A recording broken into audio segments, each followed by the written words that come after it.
Good morning 10th class. आज हम geography का चैप्टर 4 करेंगे जिसका नाम है एग्रीकल्चर। ठीक है, तो सबसे पहले देखो एग्रीकल्चर चैप्टर का नाम है, इसकी हम डेफिनेशन देखेंगे। एग्रीकल्चर का मतलब क्या होता है, यानी कि खेती बाड़ी या किसानी। तो इसको डिफ़ाइन कैसे करेंगे हम। It is a primary activity that involves cultivation of crops, fruits, vegetables, flowers and rearing of live stock. यानी कि ये एक प्राइमरी एक्टिविटी है। ठीक है, प्राइमरी एक्टिविटीज़ कौन सी एक्टिविटी होती हैं, जो एक्टिविटी डायरेक्ट नेचुरल रिसोर्सेज को एक्सट्रैक्ट करने से जुड़ी होती हैं, वो प्राइमरी एक्टिविटीज़ होती हैं। तो ये हमारी एक ऐसी प्राइमरी एक्टिविटी है जिसमें क्या इन्वॉल्व होता है, जिसमें क्या क्या चीज़ें हैं। कल्टीवेशन ऑफ क्रॉप्स, यानी कि क्रॉप्स को कल्टीवेट किया जाता है, फ्रूट्स को, वेजिटेबल्स को, फ्लावर्स को, इन सारी चीज़ों का कल्टीवेशन किया जाता है। And rearing of live stock. Rearing of live stock का क्या मतलब है, यानी कि जो पशु वगैरह है उनको भी चराया जाता है। तो ये हमारी एग्रीकल्चर की डेफिनेशन है। इसके बाद देखो नेक्स्ट टॉपिक है हमारा टाइप्स ऑफ फार्मिंग। ठीक है, फार्मिंग के अलग अलग टाइप्स आज हम इसमें वीडियो में देखेंगे। तो यहाँ आप देख पा रहे हैं जैसे कि 3 टाइप्स ऑफ फार्मिंग है, प्रिमिटिव सब्सिस्टेंस, इंटेंसिव सब्सिस्टेंस और कमर्शियल फार्मिंग। तो इन तीनों के डिफरेंस देख लीजिए। क्वेश्चन जो है ये भी आ सकता है कि आपको इनके फीचर्स बताने हों, या फिर इस तरह से आ सकता है कि इनके डिफरेंस बताने हो सकते हैं। तो सबसे पहले देखो प्रिमिटिव सब्सिस्टेंस फार्मिंग में क्या होता है। तो प्रिमिटिव तो होती है पुरानी टाइप की, ट्रेडिशनल फार्मिंग को हम प्रिमिटिव बोलते हैं। और सब्सिस्टेंस का मतलब होता है जो हम सिर्फ अपने गुजारे के लिए करें। ठीक है, जो जब कोई फार्मर अपने गुजारे के लिए कोई फार्मिंग करता है वो सब्सिस्टेंस फार्मिंग होती है। तो इस तरह से सब्सिस्टेंस हमारे पास 2 फार्मिंग हो गई, एक प्रिमिटिव और एक इंटेंसिव। ठीक है, दोनों ही अपने गुजारे के लिए की जाती हैं, अपने सर्वाइवल के लिए की जाती है। तो फर्स्ट है प्रिमिटिव सब्सिस्टेंस। देखिए, this type of farming is done on a small patch of land with primitive tools like दाव और हो एट्सेट्रा। तो ये फार्मिंग जो है एक बहुत ही छोटी लैंड पे की जाती है, यानी कि लैंड के बहुत ही छोटे हिस्से पे किया जाता है, और with the help of traditional tools. Primitive मतलब ट्रेडिशनल, यानी कि पुराने ज़माने के जो टूल्स हैं, जैसे कि दाव और हो, ये उस तरह के टूल्स होते हैं जैसे कि, या फिर हम कह सकते हैं सीकल। ये वो टूल्स होते हैं देखो जिसको हम कुदाल या फावड़ा बोलते हैं। ठीक है, अब इसका सेकंड पॉइंट देखेंगे। अब पहले एक बार इंटेंसिव सब्सिस्टेंस देख लेते हैं। This farming is done on small patch of land with high doses of biochemical inputs and modern irrigation methods. Intensive subsistence भी लैंड के एक छोटे से हिस्से पे की जाती है, लेकिन इंटेंसिव सब्सिस्टेंस फार्मिंग में पुराने टाइप के मेथड्स का यूज़ करने के बजाय हम नए तरह के जो हमारे केमिकल इनपुट्स हैं या फर्टिलाइज़र्स हो गए और नए तरह के इरिगेशन मेथड्स को यूज़ करके हम इस फार्मिंग को करते हैं।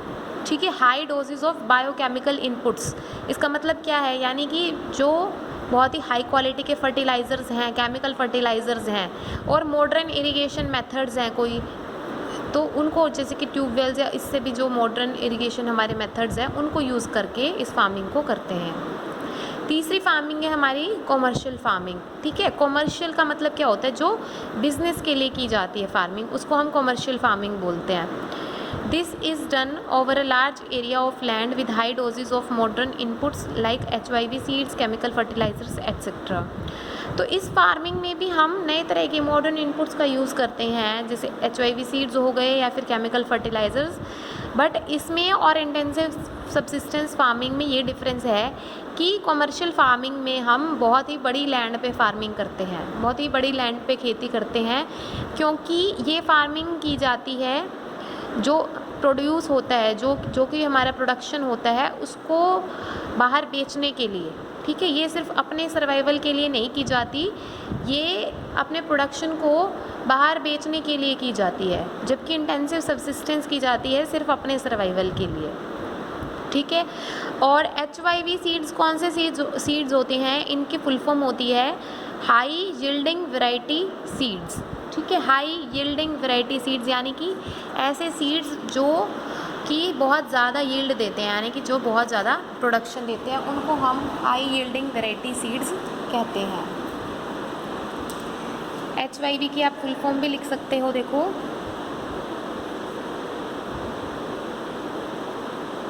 हाई यील्डिंग वैरायटी, ठीक है, सीड्स, HYV। अब इसका सेकेंड पॉइंट देखेंगे प्रिमिटिव सब्सिस्टेंस का।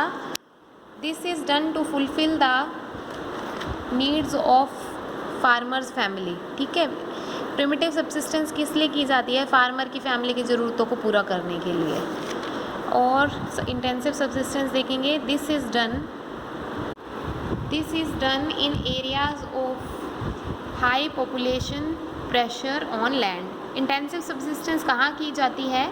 जहाँ पर, जिस लैंड पर पॉपुलेशन का ज़्यादा प्रेशर हो, यानी कि जहाँ पर पॉपुलेशन ज़्यादा हो, ये वहाँ पर की जाती है। And labour intensive farming to obtain higher production. तो अगर किसी फार्मर को अपने सर्वाइवल के लिए भी हाइयर प्रोडक्शन की ज़रूरत है तो वहाँ पर ये फार्मिंग जो है वो की जाती है। और अगर बात करें कमर्शियल फार्मिंग की, तो this is done to obtain higher productivity for commercial purpose.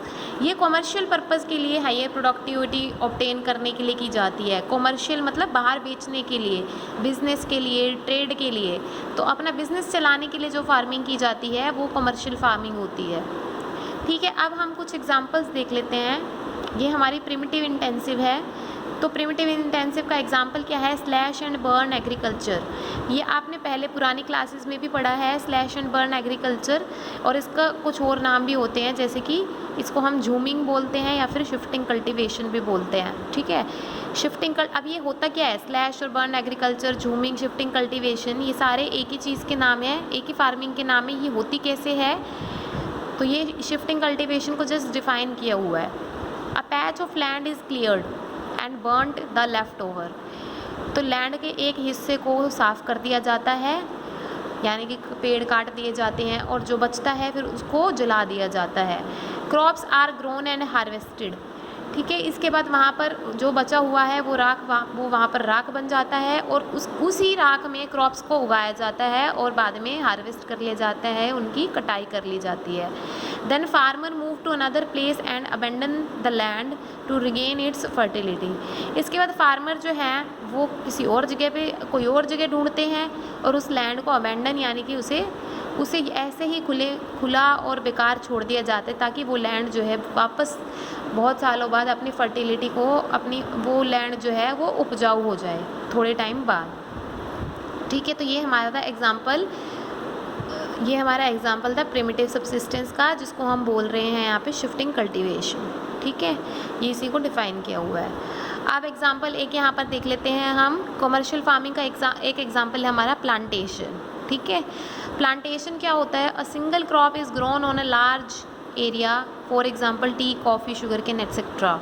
ये जो क्रॉप्स है, जैसे कि हमारी टी हो गई, कॉफ़ी हो गई, शुगर केन हो गई या रबड़ हो गया, तो इनके जो है वो प्लांटेशन किए जाता है, यानी बागान बनाए जाते हैं। इनमें क्या होता है, एक सिंगल ही टाइप की क्रॉप जो है वो एक बहुत बड़े लैंड पर उगा दी जाती है। उस लैंड पर सिर्फ वही क्रॉप उगाई जाती है और कोई क्रॉप नहीं उगाई जाती, तो इसको ही हम प्लांटेशन बोलते हैं, ठीक है। अब नेक्स्ट देखेंगे हम, नेक्स्ट टॉपिक हमारा है क्रॉपिंग पैटर्न, ठीक है। यानी कि कितने तरह के क्रॉपिंग पैटर्न जो है वो हो रहे हैं। तो रबी, खरीफ और जायद हमारे 3 क्रॉपिंग पैटर्न हैं। तो रबी क्रॉप्स के बारे में पढ़ेंगे हम। सबसे पहले रबी क्रॉप्स कौन सी होती हैं? These are sown in winter from October to December. ये सर्दियों में उगाई जाती है, अक्टूबर से लेकर दिसंबर तक ये उगाई जाती है। Harvested in summer from April to जून।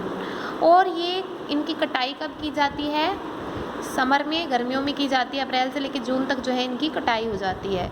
जैसे कि एग्जाम्पल देखिए, वीट, बारले, पीस, ग्राम, मस्टर्ड, ये हमारे रबी के एग्जाम्पल हैं, ठीक है। वीट यानी गेहूँ, बारले यानी कि जौ, पीस यानी कि मटर, ग्राम यानी कि चना, और मस्टर्ड यानी कि सरसों। तो आपको पता भी होगा, जैसे कि वीट है हमारी, गेहूँ है, ठीक है। गेहूँ अक्टूबर से दिसंबर तक उगाई जाती है, और 13 अप्रैल के आसपास जब बैसाखी होती है तब इसकी कटाई भी की जाती है, ठीक है। तो इस तरह से आप रबी क्रॉप्स को याद कर सकते हैं, गेहूँ और 13 अप्रैल बैसाखी के एग्जाम्पल से। अब ये देखिए, ये उगाई कहाँ जाती है रबी क्रॉप्स, किस एरिया में उगाई जाती हैं? तो these are grown in north and north western part of India. India के नॉर्थ और नॉर्थ वेस्टर्न पार्ट में उगाई जाती हैं ये। तो हमारे नॉर्थ वेस्टर्न पार्ट कौन से हो गए? पंजाब हो गया, हरियाणा हो गया,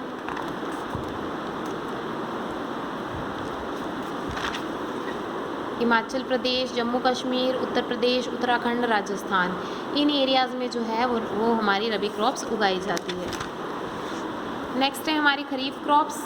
ठीक है, kharif these are sown with the onset of monsoon in different parts of the country. Kharif crops कब उगाई जाती है?